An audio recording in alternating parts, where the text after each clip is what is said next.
Sistema Único de Saúde. Já falamos bastante sobre o SUS, mas hoje a aula é específica dele. Então, o SUS esse ano completou 30 anos de existência, tá? Em 2020, o SUS chega aí aos 30. Para quem gosta, tem curiosidade, o Conselho Federal de Enfermagem fez um documentário sobre os 30 anos de SUS e tem lá no YouTube. Então, se você colocar lá documentário SUS, você encontra, é bem legal, bem contextualizado, eu achei bem interessante, tá? Por que o sistema é único? Né? O sistema é único porque ele abrange todas as instituições de saúde do Brasil, independente delas serem estatais ou particulares, tá? Ou fazer parte da iniciativa privada. A gente vai entendendo isso no decorrer das nossas aulas. Com o SUS, a saúde passou a ser promovida e a prevenção dos agravos a fazer parte do planejamento das políticas públicas. Anterior ao SUS, pessoal, o que nós tínhamos era alguns programas, tá? Alguns sistemas que funcionavam principalmente aliados à CLT, né? A carteira de trabalho, e quem tinha acesso eram só esses trabalhadores, e o acesso era muito mais para questão curativa, né? Para tratamento, do que prevenção. E com o SUS, a gente passa a prevenir mais, né? E promover ações de saúde, e não só tratar. A gente entende que se eu faço promoção e prevenção, as pessoas não vão adoecer e não vão precisar das esferas maiores, que é onde a gente precisa de mais dinheiro, precisa de mais hospitais. Então, se a gente promove e protege, fica melhor. Previne. Então, o Sistema Único de Saúde. O sistema é um conjunto de várias instituições, dos 3 níveis de governo e do setor público e conveniado, que se interagem para um fim comum. Então, tirem da cabeça de vocês se vocês ainda achavam que o SUS significava só poder público, tá? E aí a gente tem na esfera municipal, a esfera estadual, federal e os convênios. O que seriam os convênios? As clínicas, ONG, empresas, por exemplo, que vamos produzir a vacina para o Covid, a Bayer pode se conveniar e produzir essa vacina para o governo e distribuir a vacina gratuitamente para a população e o governo paga ela, tá? E aí a gente tem várias outras situações, tem programas federais, por exemplo, de doação de leite para a população, aí o laticínio é conveniado à Secretaria de Saúde, porque a Secretaria de Saúde percebeu que as crianças estavam tendo, não tinham acesso ao leite, e aí para fazer promoção de saúde e prevenir algumas doenças, ela passa a oferecer esse tipo de situação. Por que o sistema é único? Ou seja, deve ter a mesma forma de organização em todo o país. Fiquem ligados, galera, a organização é a mesma em todo o país, mas as particularidades desse atendimento e dos investimentos, ela pode variar conforme o local, principalmente o município e o estado e região, tá? Quem que é o maior responsável por fazer essas estratégias regionais?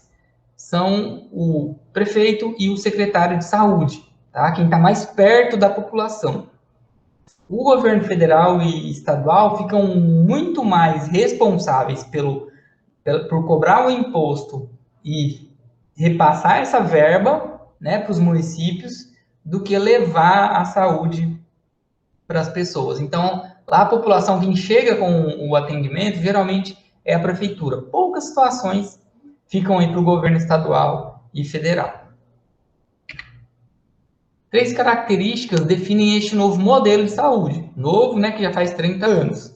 Mas para um sistema de saúde, 30 anos é pouco, é novo ainda mesmo. Criação de um sistema nacional de saúde, ou seja, a gente consegue atender a população geral do país, tá, com este programa. Se você estiver viajando, se sair daqui hoje, e for passear ou for a trabalho, lá no Pará, pela Constituição, pela Lei 8080 de 1990, você tem direito de ser atendido da mesma forma que você seria atendido aqui. Proposta de descentralização. O gestor do sistema será o executivo municipal. Então, isso descentraliza as tomadas de decisão. Tá? Imagina só se coubesse ao presidente da República definir cada programa que vai chegar até o município.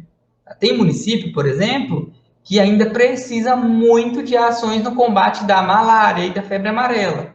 Existem municípios que a doença já foi erradicada há muito tempo. Então, por isso, o gestor do sistema é o poder executivo municipal, prefeito e secretário de saúde. Criação de novas formas de gestão, que incluem a participação de todos os atores envolvidos, os trabalhadores de saúde, os gestores e os usuários, que a gente chama de participação popular. E quais os princípios do SUS? Tá? Universalidade, equidade e integralidade. Esses princípios estão ligados à participação social, regionalização e hierarquização, descentralização e comando único. O SUS pode ser entendido como um núcleo comum, único, que concentra os princípios doutrinários e uma forma de organização e operacionalização, os princípios organizativos. Então, quando a gente fala nos princípios doutrinários, é universalidade, equidade e integralidade. Tá? E a organização e operacionalização, que são os princípios organizativos, que vem participação popular, que, ou seja, nas tomadas de decisão lá do prefeito e do secretário de saúde, eles precisam ouvir, tá, os representantes da população. E a população precisa ter voz também para definir orçamentos, para definir programas. Às vezes o governo federal lança programas em que a prefeitura pode ou não aderir, então isso o prefeito, juntamente com o restante do poder público, vai fazer essa decisão e precisa ouvir os atores aí que vão receber esses comandos. E a gente fala um pouquinho sobre os princípios doutrinários do SUS. Tá? O primeiro aí, universalidade, é a garantia de atenção à saúde a todos os cidadãos. Então, independente de onde você estiver, você tem direito de ter atendimento de saúde. Saúde é direito de cidadania e dever do governo, municipal, estadual e federal. Tá? Então, é obrigação do governo levar a saúde para toda a população brasileira, independente de onde você estiver. Para a pessoa que mora lá em Brasília, que está lá no centro, até para o indígena que está lá na Amazônia. Ele tem direito de saúde. Por isso que às vezes a gente vê reportagem falando que o helicóptero da aeronáutica foi buscar um indígena que foi mordido por uma cobra. Ele tem direito dessa assistência. A gente vai ver o porquê que ele tem esse direito, além da universalidade, agora com os demais princípios.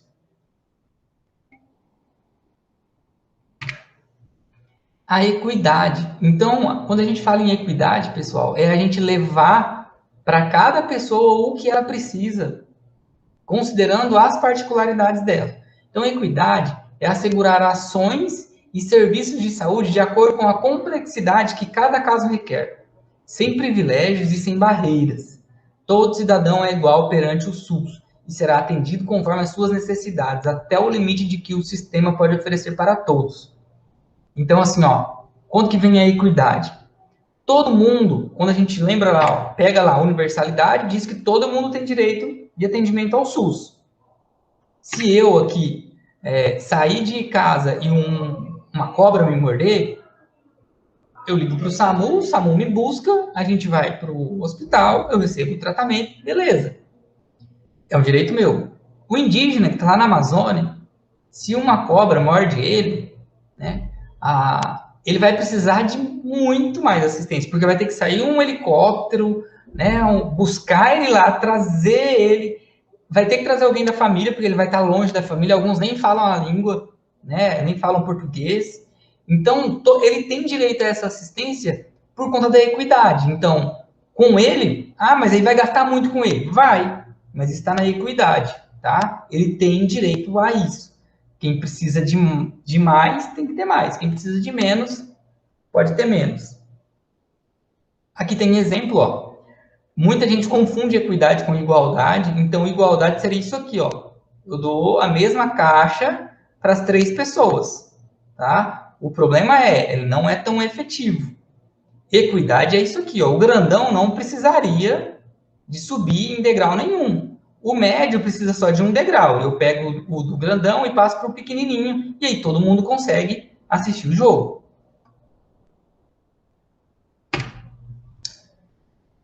Equidade amanhã. Garantir qualidade de vida por meio do acesso ao sistema de saúde a uma população de idosos cada vez maior.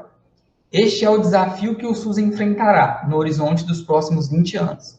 Galera, mais do que nunca agora com o coronavírus, que atinge, né, muito mais a população idosa, por ser considerada a população de risco, vocês que estão em formação, fiquem ligados nessa demanda de atendimento que a gente vai ter nos próximos anos. Já aumentou, e a tendência é que isso aumente muito mais nos próximos 10 a 20 anos aí. Então, vale a pena estudar e investir no atendimento especializado à pessoa idosa. Qual que é a tendência hoje? Diminuir a quantidade de crianças e aumentar a quantidade de idosos no Brasil. O Brasil tende a ter uma população mais envelhecida. Isso é normal, tá? Faz parte da transição demográfica. Muitos países, principalmente europeus e asiáticos, já passaram por isso, já tem uma população, tem alguns países em que a população está até encolhendo. Eu não sei se vocês já viram, esses dias eu vi, foi a Suíça. Tem país que paga para você ir para lá, morar lá e ter filho lá, porque a população está encolhendo.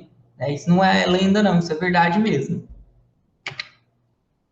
A gente vai para o terceiro princípio doutrinário do SUS, a integralidade.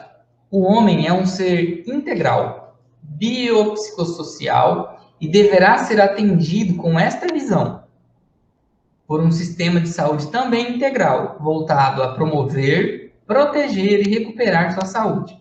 Prioridade para as atividades preventivas sem prejuízo dos serviços assistenciais.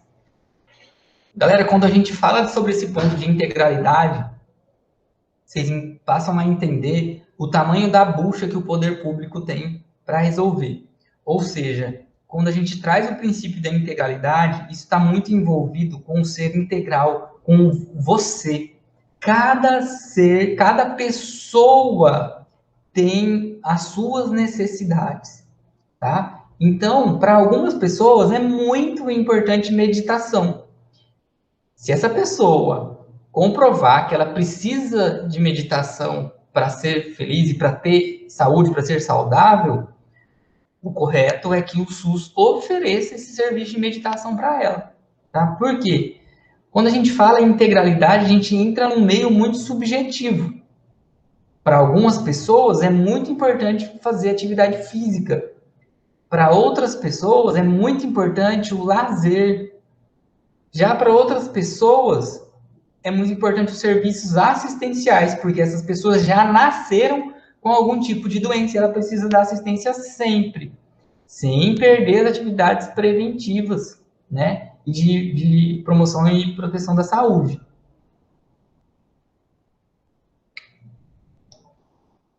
Ser humano, a gente precisa cuidar do ser humano e não só das doenças. Quando a gente fala sobre a universalidade, equidade e integralidade, a gente passa a entender melhor isso.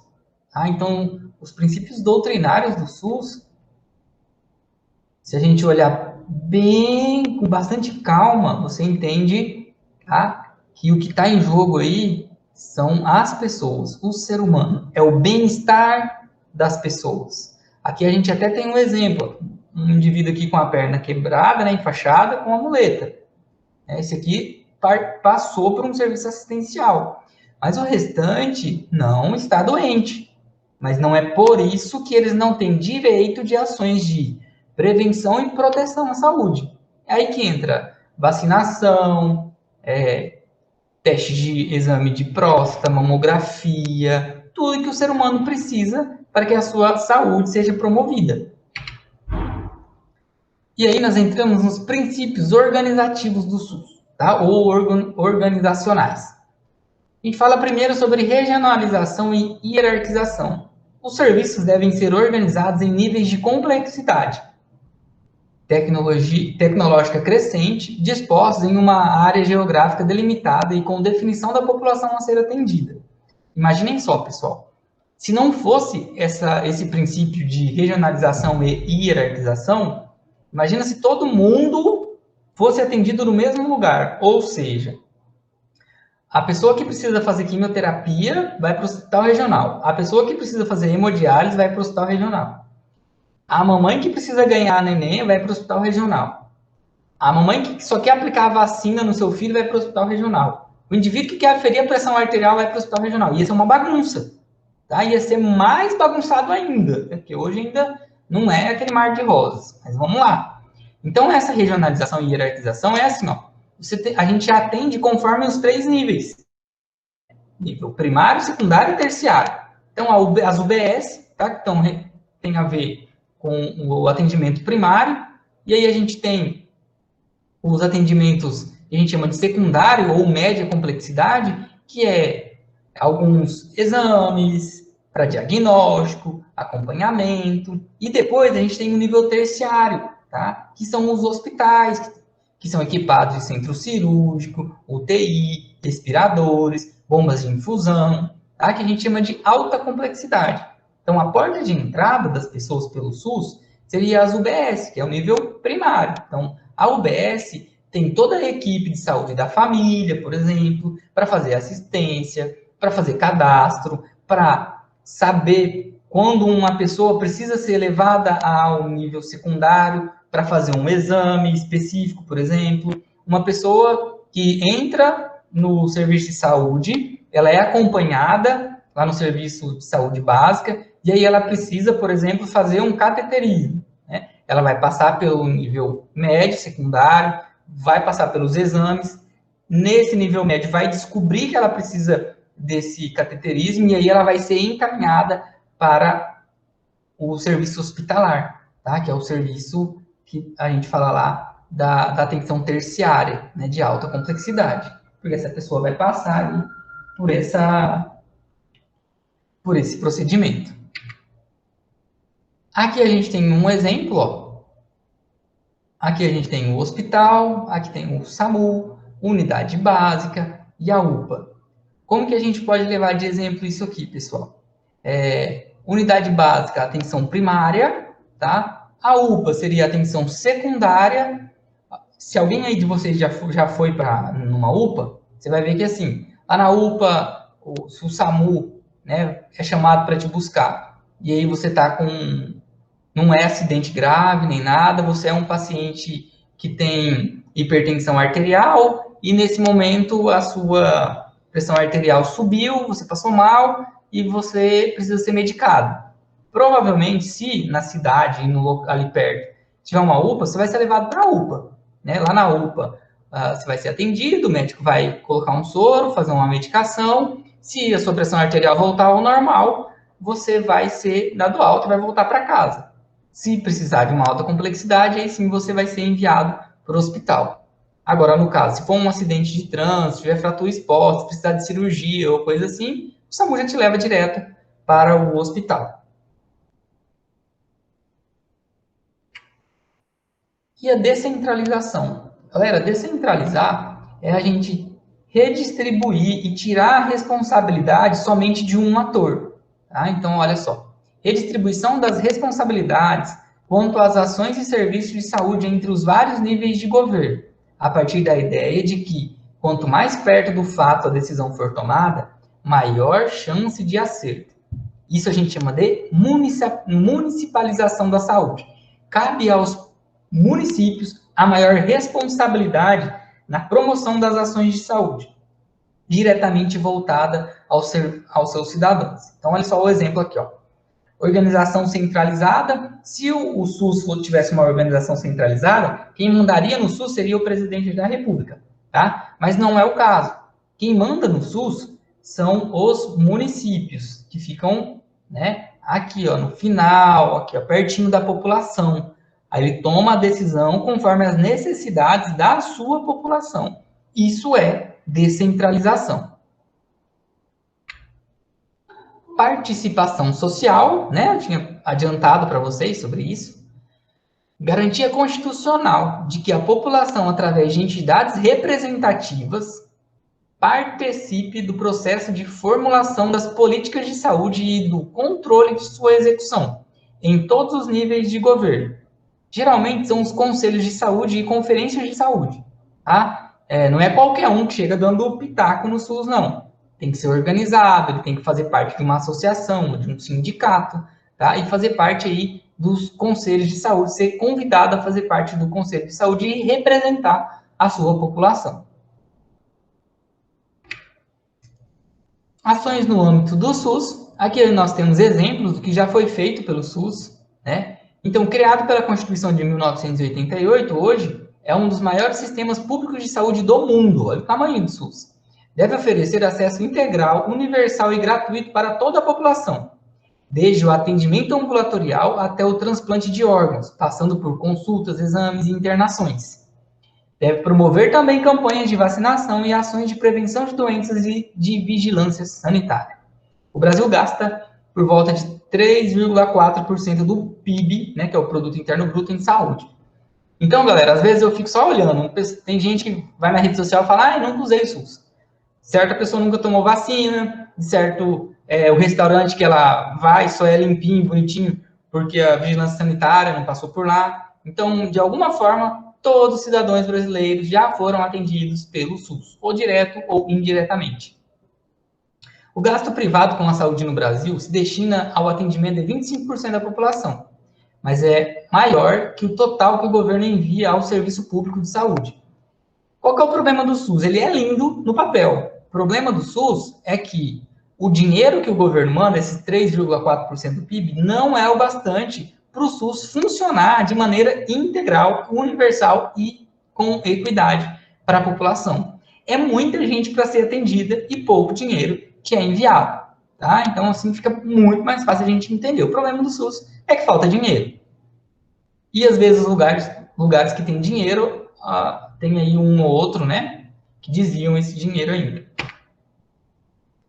Vigilância em saúde. Agora, que está na moda saber, né, de vigilância em saúde por conta do coronavírus. Mas a vigilância em saúde, ela abrange a vigilância sanitária, a vigilância epidemiológica, ambiental e vigilância de saúde do trabalhador. Tá? E para a gente, aí a gente vai lá, ó, tem as imunizações, tá? Doenças transmissíveis e agravos de notificação, estatística vital e intoxicações. Esses sistemas, pessoal, são muito ricos de informação para a gente. Tá? Por que eu falar, gente? Porque nós somos indivíduos, vocês aí cursando biomedicina, eu já terminei biomedicina, a gente, automaticamente, vocês vão pesquisar algumas coisas, vocês serão pesquisadores, tá? Até, às vezes, alguns de vocês serão pesquisadores oficiais, vão fazer mestrado, doutorado, e outros não vão para essa área, mas acabam pesquisando, sim, né, muitas coisas. Então, a gente entra lá no Sinan, você encontra um monte de dados da sua cidade, tá, do nosso estado, do nosso país, em relação às doenças transmissíveis e agravos de notificação. É muito interessante, tá? E a organização e ofertas de serviços da saúde. Então, a gente já falou um pouquinho sobre isso nas aulas anteriores, mas a gente divide em 3. É a atenção primária. Então, quem é a atenção primária? Quando a gente fala nas unidades básicas de saúde, saúde da família, né? São as soluções para a atenção primária à saúde, solução para caos nas emergências. Por que solução para caos nas emergências? Porque é através da atenção primária que a gente consegue rastrear, promover e proteger as pessoas. E aí, se eu consigo rastrear um cidadão, por exemplo, que ele tem uma glicemia alterada, a gente já trata ele, promove a saúde dele para que ele não tenha diabetes. Por quê? Se a atenção primária não rastrear ele e descobrir que ele precisa desse tratamento, ele só vai descobrir que é diabético quando ele tiver uma crise, tá? Ou entrar em choque, e aí vai precisar do sistema de emergência e vai parar lá no hospital. Então, por isso a atenção primária é muito importante. Eu consigo rastrear as pessoas e a gente consegue promover e proteger essas pessoas. Ou seja, às vezes o indivíduo ele nem vai ter diabetes. Por quê? Quando ele estava com uma glicemia lá de 110, o agente comunitário de saúde já encontrou isso, fez essa triagem e passa a oferecer, por exemplo, nutricionista, atividade física, e tomar hipoglicemiante, e aí ele não chega a ser diabético. Se ele não chegar a ser diabético, ele não vai precisar do atendimento de alta complexidade, logo ele não vai precisar do atendimento de emergência. A atenção secundária, né, ou de média complexidade, consiste na prestação de serviços especializados do SUS. Quando a gente fala na atenção secundária é assim, ó, o indivíduo ele foi rastreado lá na atenção primária, por exemplo, com diabetes, e aí quando ele foi rastreado, ele já estava com diabetes, já estava com a glicemia lá maior que 200 miligramas por decilitro. E aí essa pessoa vai precisar de um atendimento especializado. Ela vai precisar fazer alguns exames para descobrir qual é o tipo de diabetes dela. Ela vai precisar receber em casa ou não as doses de insulina dela. Ela vai precisar do medidor de glicemia dela. Isso está na atenção secundária, porque é um atendimento especializado. Tranquilo? E a atenção terciária compõe um atendimento hospitalar e outras atividades de alto custo. Tudo que for de alto custo, a gente coloca lá na atenção terciária. Então, você tem lá, ó, hospital de referência de cirurgia e trauma, ambulatório do hospital referência de cirurgia vascular, né? Tudo isso envolvido com a saúde do município. Por quê? Eu pego esse indivíduo, eu trio ele lá na unidade básica de saúde, que é a atenção primária, eu descubro que ele precisa de assistência, eu mando ele para a atenção secundária, ele é diagnosticado e acompanhado, e se ele precisar, por exemplo, de uma cirurgia, quando que ele pode precisar de uma cirurgia? Um exemplo básico aí, professor. Eu fiz a triagem de um indivíduo lá na unidade básica de saúde pela atenção primária e descobri que esse indivíduo tem princípios, né, de alguma doença cardíaca. Levo ele para a atenção secundária, faço os exames dele, né, e aí fica pronto o diagnóstico e descobre que ele precisa fazer uma cirurgia de correção da aorta. Ele vai fazer essa cirurgia? Não, ele vai ser enviado pela UBS para o hospital, que é a atenção terciária. Daí ele faz a cirurgia e depois da alta dele, ele é devolvido para a unidade básica de saúde dele, para que o agente comunitário de saúde faça o acompanhamento do pós-cirurgia dele. Aí, se ele precisar de um curativo, alguma coisa assim, ele não vai voltar lá no hospital, né? Ele só volta no hospital se precisar de um atendimento especializado de alta complexidade. Senão, ele pode tirar os pontos lá que foram dados na cirurgia, fazer o acompanhamento dele lá na unidade básica de saúde dele mesmo, tá?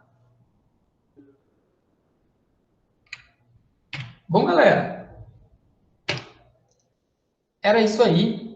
Eu vou fazer agora com vocês. Se vocês tiverem alguma dúvida, vocês podem falar. Eu vou mostrar para vocês a nossa atividade 3, tá? Depois da aula, fica muito mais fácil de vocês conseguirem fazer aí a atividade 3. Vou ler com vocês aqui qual é o problema dela. Questão número 1. Toda mulher tem o direito ao planejamento reprodutivo e à atenção humanizada da gravidez, ao parto e ao puerpério. Puerpério é o pós-parto, tá?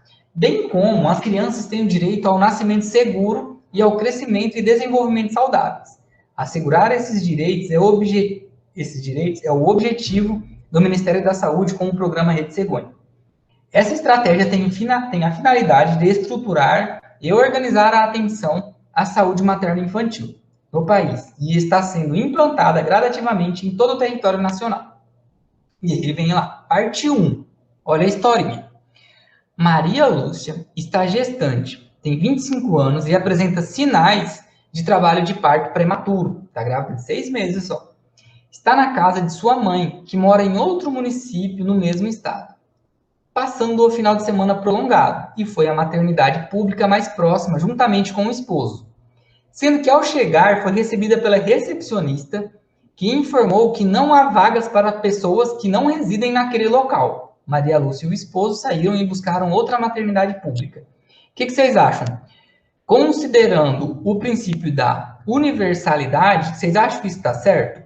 A mulher olhar para a gestante, para Maria Lúcia, né? A recepcionista olhar para Maria Lúcia e falar assim, olha, aqui a gente só atende pessoas do município. Aí cabe de vocês julgar. Parte 2. Ao chegar nessa segunda maternidade, Maria Lúcia foi atendida e teve seu parto nesse estabelecimento. Porém, seu bebê precisou de leito de UTI neonatal, um bebê prematuro, né? Eis que nessa maternidade pública, não havia vagas para neonatos na UTI, e seu bebê, então, após o contato com o setor de regulação de vagas, foi removido para uma UTI neonatal, em um hospital particular conveniado ao SUS. Olha só que lindo, pessoal. Se sempre fosse assim, seria muito bom, tá? O que aconteceu, ó?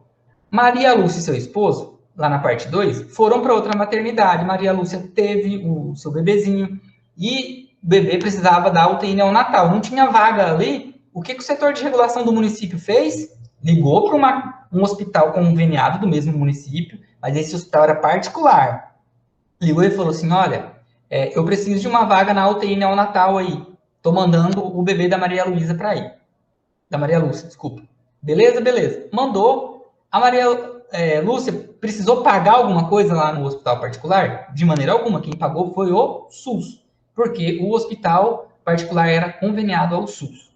E aí cabe a vocês, né? Ó, considerando os fatos narrados nas partes 1 e 2, avalie qual a alternativa abaixo está correta. Não vou ler, porque senão vai ficar muito fácil de responder, né? Depois a questão 2, explique como a atenção primária é importante para as ações de proteção e prevenção de doenças infecto-parasitárias. E 3, cite ações tomadas no âmbito da atenção terciária durante a pandemia do novo coronavírus em Mato Grosso do Sul. Tudo tranquilo, pessoal. Atenção terciária, você pode usar de exemplo aí, vou dar um exemplo básico para vocês, do coronavírus, são os hospitais de campanha, né, que Campo Grande fez e depois desmanchou, e também a aquisição de leitos que o município fez em hospitais particulares, leitos de UTI com respirador, tá? De boa fazer isso aí. Vou corrigir com vocês também, vou abrir aqui o gabarito da atividade 1, que já expirou lá, então a gente já pode abrir e passar com vocês. Tá aqui, ó.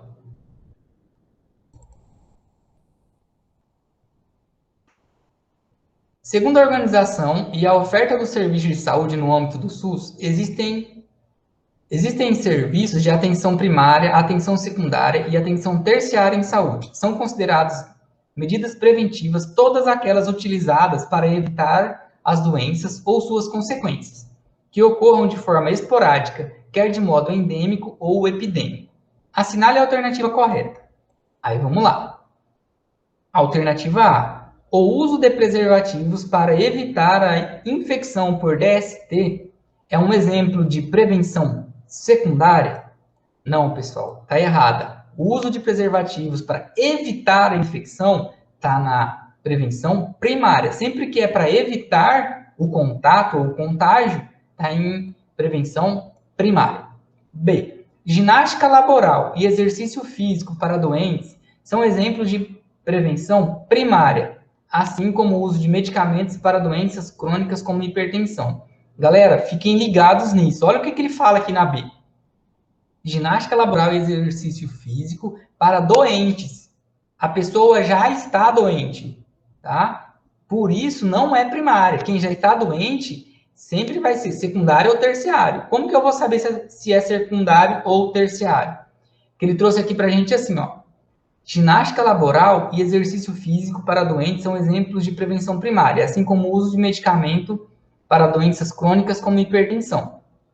Lembrando que a gente define o que é terciário e secundário, porque secundário é o tratamento que eu faço para a doença base. No caso aqui, ó, uso de medicamento para pessoas, uso de medicamentos para doenças crônicas como hipertensão. O captopril que eu vou dar para o meu paciente contra a hipertensão é um medicamento que está na atenção secundária, porque o captopril é para diminuir a pressão arterial, tá? A ginástica laboral e o exercício físico para doentes geralmente tem a ver com atenção terciária, porque a ginástica laboral e o exercício físico, na maioria das vezes, ele não vai tratar a doença base, tá? Mas ele melhora a qualidade de vida do paciente e, com isso, o paciente tende a ter uma vida melhor. Beleza? C. A vacinação é um exemplo de prevenção primária adotado no Brasil para o controle de diversas doenças? Ok, corretíssimo. D. Um paciente com AIDS. Já tem AIDS o paciente. Fazendo o uso correto de medicação, diminui as possibilidades de complicação, estando na prevenção secundária. Correto também. Por quê? Aqui ele colocou o paciente com AIDS fazendo uso correto da medicação. Medicação para AIDS. Atenção, prevenção secundária. Quando que ele seria terciário? Se eu colocasse assim, ó, um paciente com AIDS fazendo ginástica laboral, previamente tratado, e fazendo ginástica laboral e exercício físico. A ginástica laboral e o exercício físico está relacionado, vai tratar ele da doença básica, que é AIDS? Não, mas vai melhorar a vida dele. Por isso, seria um exemplo de terciário. E o uso de luvas para manipular material biológico é considerado um tipo de prevenção secundária, de maneira alguma. O uso de luvas e EPIs, pessoal, é sempre a prevenção primária. Beleza?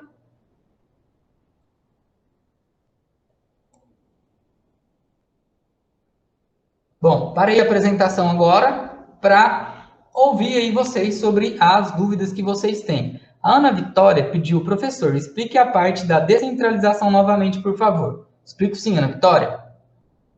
Vou pegar aqui para você.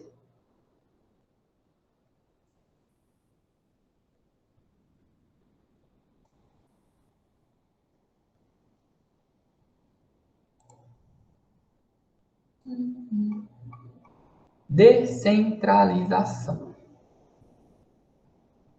Vai lá. Ana Vitória, é o seguinte, Ana Vitória e demais colegas.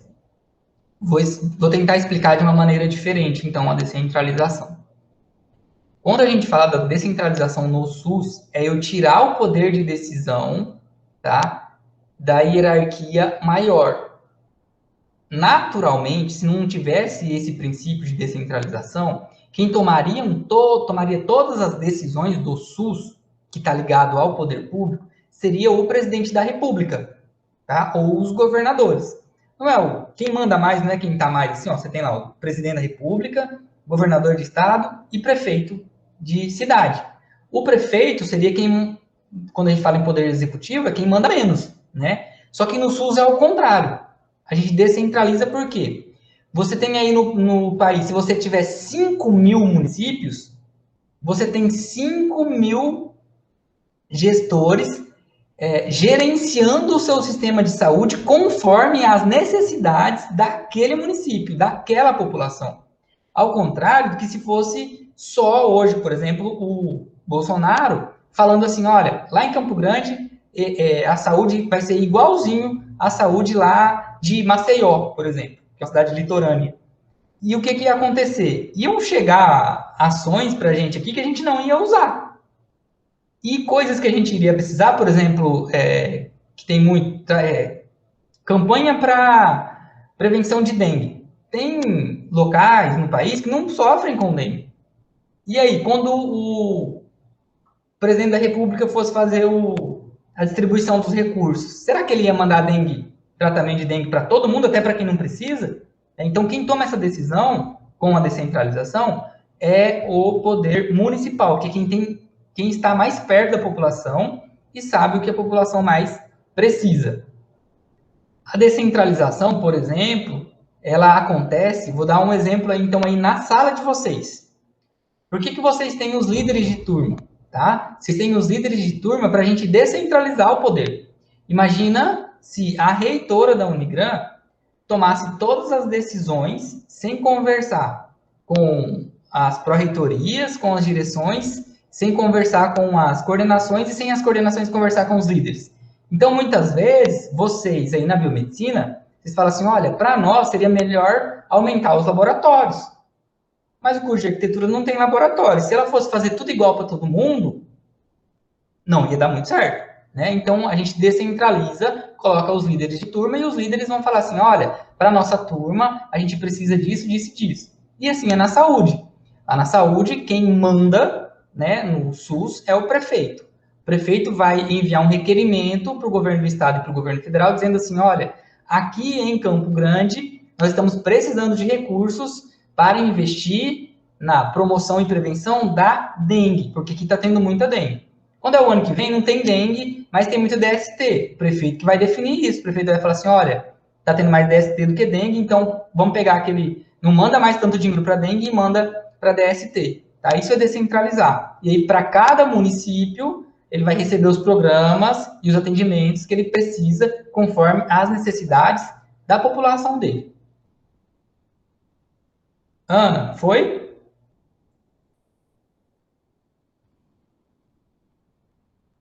Mais alguém, pessoal? Vocês estão quietos? O que é? Porque é sexta-feira, véspera de feriadão, né? Professor, posso fazer uma pergunta para o senhor? Boa noite.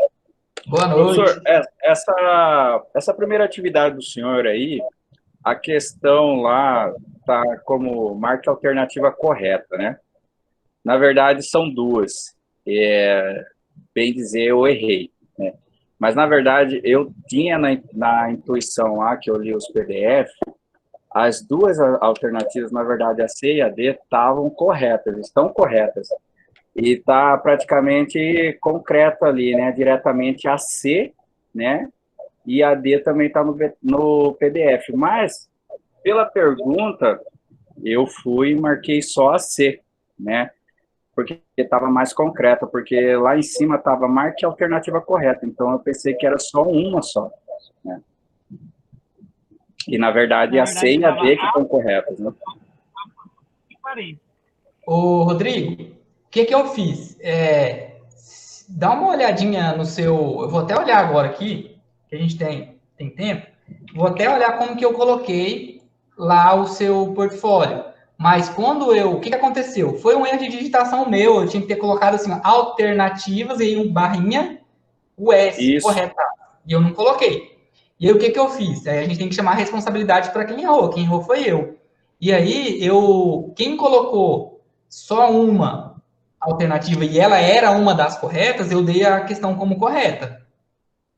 Dá uma olhadinha. Se eu tirei ponto de alguém, porque o que eu fiz? Aí eu corrigi e quem colocou C e D, eu dei o 0,75 e quem Sim. colocou só C ou só D, eu também dei 0,75. Se na sua eu tirei ponto, você me avisa que eu arrumo. Não, é porque eu não olhei ainda, eu conferi faz uns dias, né? Eu não olhei novamente. É por isso que eu estou tirando essa dúvida, porque justamente na questão estava alternativa, a alternativa, não estava as alternativas, né? Então, por isso que eu estou tirando essa dúvida com o senhor. Foi um erro meu mesmo. Tá ok, professor. Depois eu vou dar uma olhadinha lá. Se eu tirei ponto seu lá, só você me mandar um e-mail ou mandar lá no Classroom que eu arrumo na hora. E assim para os demais. Beleza, professor. Valeu, brigadão. Eu que agradeço. O Lucas estava querendo falar alguma coisa aí, Lucas? Não, eu falei que na minha atividade tá A barra S, tava as alternativas. Tava normal, dava para entender sim. É porque eu arrumei depois, Lucas. Aí teve alguns colegas que me falaram, aí eu fui lá e arrumei depois. Mas quem já tinha baixado a atividade, aí ele ficou igual o Rodrigo falou aí mesmo. Entendi, é porque eu entreguei a atividade atrasadão. Professor, boa noite. Boa noite, Adriele. Tudo bem? Tudo bem, e você? Tudo bem também. Professor, na atividade 2, o senhor pede para colar um link referente ao coronavírus, Uhum. fake news. Eu mandei para o senhor por e-mail também um link, porque eu achei a matéria um pouquinho extensa. Tem algum problema? Não, tem problema não. Tranquilo, obrigada, professor. Tranquilo. Podem mandar por e-mail, que daí a hora de corrigir eu já vou lembrar. E se eu não lembrar e mandar, porque quando eu às vezes esqueço, eu vou corrigir e vou mandar um recadinho para vocês lá. Lá no SEAD, galera, quando eu corrijo a atividade, eu mando a nota e mando um recadinho para vocês também. Quando tá tudo correto, tudo certinho, o recadinho só é assim, e aí, beleza, obrigado, tá tudo certo, e aqui tá o gabarito. Se vocês mandarem alguma coisa e tiver errado, o que eu vou mandar? Olha, a questão número 1 está correta e a 2 está incorreta, tá? Aqui o gabarito, dá uma olhada, e aí, se você tiver dúvida, você conversa. Sempre eu mando um recadinho. Eu não corrijo seco só com a nota, não, tá? Ok, professor, obrigada.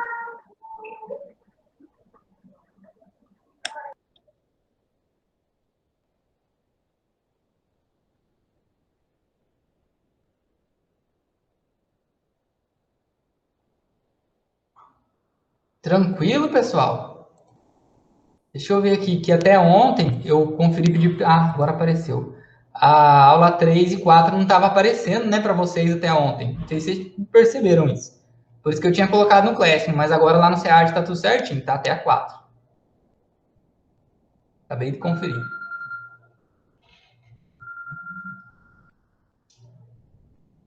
Tranquilo, galera? Então vou encerrar, hein? Como faço para ver a nota da atividade? A Ana Vitória perguntou. Ô, Ana, você entra lá em portfólio e quando você envia a sua atividade, tem dois botões. Tem um botão que fica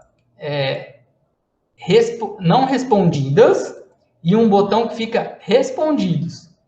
Geralmente ele é automático e fica aparecendo para você os não respondidos. Depois que eu respondo, você tem que clicar lá em respondidos, aí você encontra a correção da sua atividade. E ela automaticamente, depois que eu lanço, aparece em notas também. Você clicar lá no menu notas, vai aparecer. Então, beleza, galera. Um grande abraço, ótimo feriado, tá? Ótima aí, proclamação. Fiquem em paz e fiquem com Deus aí. Um abração para vocês, tá?